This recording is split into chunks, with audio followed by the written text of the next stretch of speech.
What is up, guys? Technical Stinkers here. I'm going to give the people what they want because I know there's a lot of 3D print nerds out there that seem to like watching me flounder in this realm. If you're unfamiliar, I'm a small business owner. I have a business with nothing to do with 3D printers, but I'm interested in 3D printing, and I think there's some potential here. So I'm trying to just kind of prove the concept here at home. Follow along in this journey if you want to watch me fail over and over and ultimately quit. Just kidding, but I did have kind of a downside. I've got these 4 Anycubic Cobra 2 Maxes. If you've been following along, you know that I kind of always have issues with them. They're not the greatest printer, but they are big because I want to print big stuff, or I want to print a whole lot of small stuff on one build plate. So the 420 millimeter squared by 500 tall build plate is kind of at the top end of what you're really able to get in, widely produced machines. Elegoo makes the Neptune 4 Max, which is the same size. So in my video this morning, I was kind of outlining some of the issues I was having with Cobra 2. So all my machines are labeled in order of when I got them. So this is Cobra 2, the second Cobra 2 Max that I ever got. I was printing the middle section of a coffee cup, and it just kind of quit extruding. So I thought that maybe it was something with the extruder motor, because I could push filament through the nozzle and it came out just fine. So here's what I found. So the worry was that it was something wrong with the extruder, not really the nozzle, but it's just failing to feed. So I swapped it out. This is the new one, but as I was swapping it out, I noticed this. So this is the little lead that powers the extruder motor. And so I wonder if this is the cause of the extruder failing to extrude. You can see those 2 wires there are kind of stripped. And so my thinking is probably because I had a cable chain on this. I have these cable chains on all of them. None of the rest of them have this issue. But as the print head was coming back to home, it was maybe just chafing or tugging. And that's what pulled the sheath away. And so I'm not really keen on getting a new wiring harness for this. So I'm going to put some electrical tape on it, separate the wires, put some electrical tape on it to separate it out. I've already got the new print head on here. Leave the cable chain off and see if I have success with that. But yeah, I'm grateful when I find out what the problem is on something versus, sort of not knowing. But I think it's pretty clear that maybe it's just shorting those 2 wires. And it'd be great if it was kind of closer up, because then I could snip them, splice them, do a little bit of a cleaner job. But I don't have the tools necessary to really, pop in a new head into this. And the wire's mostly intact, so I'm just gonna pop some electrical tape on it and hope for the best. So my duct tape, or my electrical tape job, leaves a lot to be desired. And unfortunately, when I went to go print again, I could hear it sort of skipping, shorting, kind of arcing in there. And when I would hold it up and in place, it would extrude just fine. But obviously that's not a long-term solution. Anycubic and other places do sell replacement parts for the Cobra 2 Max. This wiring harness here is not one of them. And the only place I could find that sold a replacement wiring cable harness kit, because this is all kind of one unit, it was a place out of Germany, and it was like 50 bucks. So I'm not gonna put another 50 bucks into a printer where I can get refurbs for $279, because I'll tell you, Cobra 4 over here has been my best performer, and it's a refurb off eBay for $279. And so I'm not going to be putting extra money into this. That limits me down to 3 printers. You might say, well, 3 printers is probably enough. And it is, because I really haven't been selling much of anything on Etsy lately.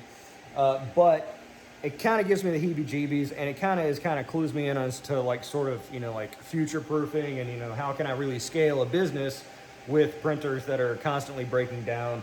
The whole bed slinger aspect of the Cobra 2 Max gives me a lot of pause.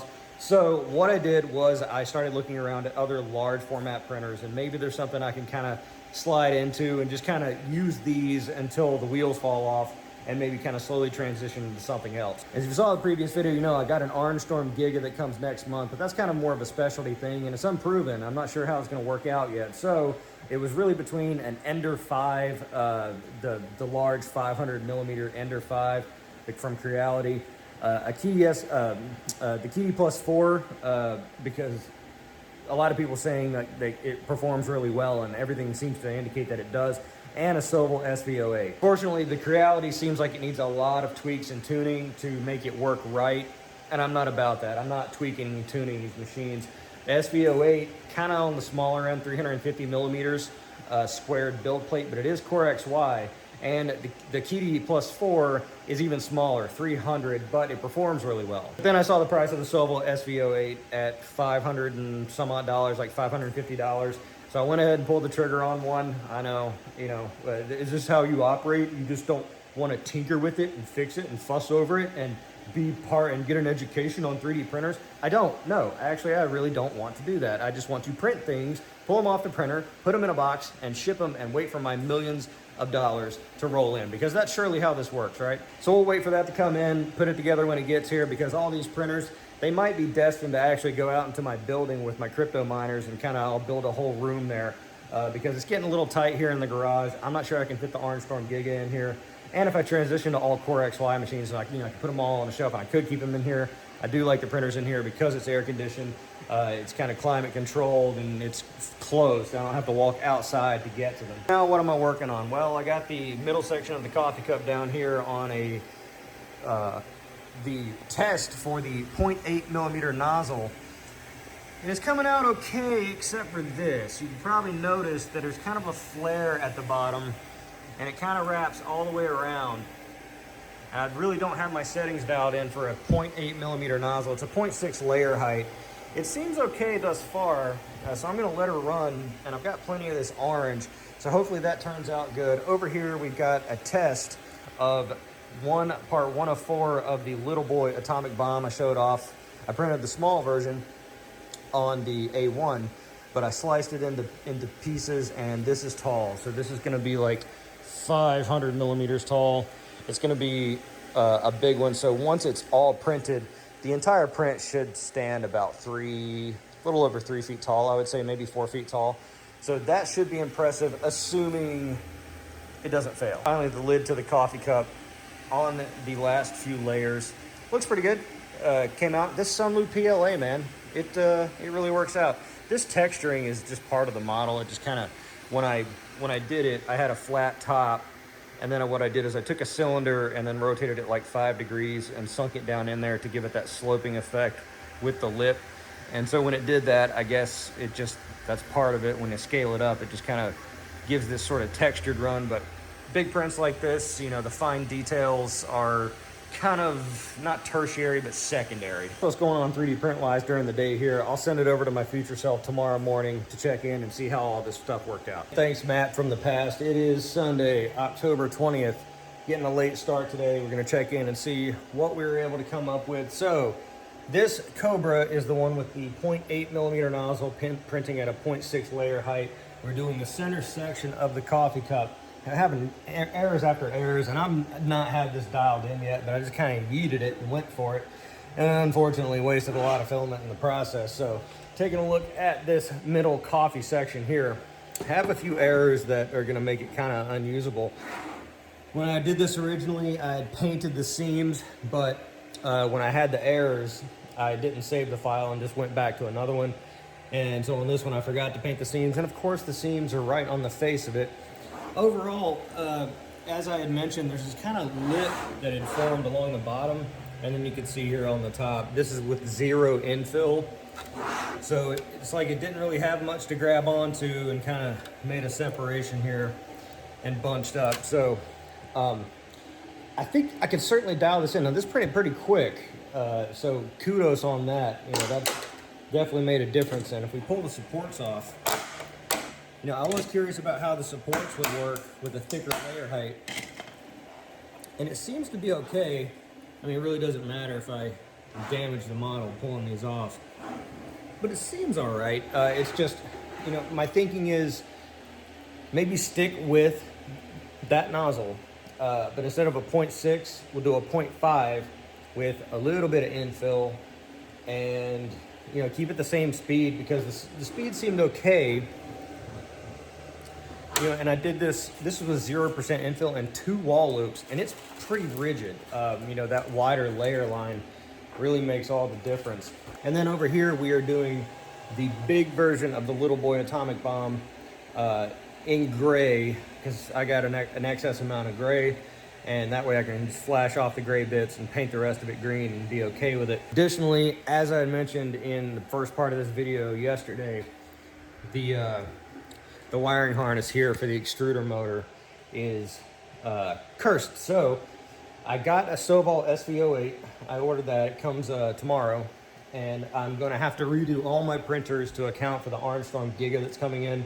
It won't ship for another month, but I like getting ahead of things, and you know, I've got the time to do it. So I'm going to start working on that here in the coming days. And then what I'm going to do is I'm going to take this cursed Cobra. I'm not just going to throw it away. I'm going to get out my soldering iron and try to repair it, you know, just kind of give it one last try. Because that little connector, I could kind of open it up with some fine tools and try to just solder the wires back in, and maybe that'll fix it. And if it doesn't, then I use it for parts for the other 3 Cobras. It's just, you know, the one thing I kind of don't like about the Soval is it's capped out at 350 millimeters. These are 420. So like if I go to print the guns or something like that, those need more than 350 millimeters of space in any one plane. So it would have to be concentrated on these machines. And doing some printing here with some promo filament. We got this Conjure Silk PLA from Shitu Systems. Thank you, Shitu Systems. Link will be in the description below. I'll do some more content on that. I was gonna wait for it to kind of come out, but really like this. Pretty cool color combo. You know, it could be a little more evenly dispersed, but you know, I can't see the rest of the model, so we'll see how that comes out. I'll be giving away this one and probably some of the others for the promo filament that they sent over. Thanks again to them for that. And insofar as the rest of the day's task today, it's Sunday, so I'm allowed to be a little less productive today, but I'm really want to focus more on functional prints. And so, you know, some people commenting in previous videos, like, you know, we'll look into this department, I'll be doing that, and probably just going through Etsy's and like looking at other successful functional prints and seeing if it's something, an area I can slide into. And, you know, again, I don't know why people don't like that because, you know, if someone's making a bracket for a coffee machine or something like that, and it's, you know, basically a square, you know, why can't I make that and just take better pictures and then maybe capitalize on some of those sales? Those sales help fuel additional growth into other areas, and then you can scale it up. Versus, I mean, I don't know what the expectation is. Like, I'm just supposed to sit here and for weeks at a time trying to think up something to do, and only ultimately to find that it's already been done. I don't, you know, I don't see anything wrong with, you know, looking, seeing what works in other places and trying to slide in versus coming up with original ideas, because people talk about coming up with original ideas as if it's a linear path or something. If you just think hard enough, you'll come up with something. It doesn't work like that, at least in my experience. Anyway, that's the update for today. Let me know what you want to see in the comments below. Again, I appreciate everybody stopping by and joining me along on this journey in my 3D print startup side hustle business-ish type thing. On the technicals, see you next time.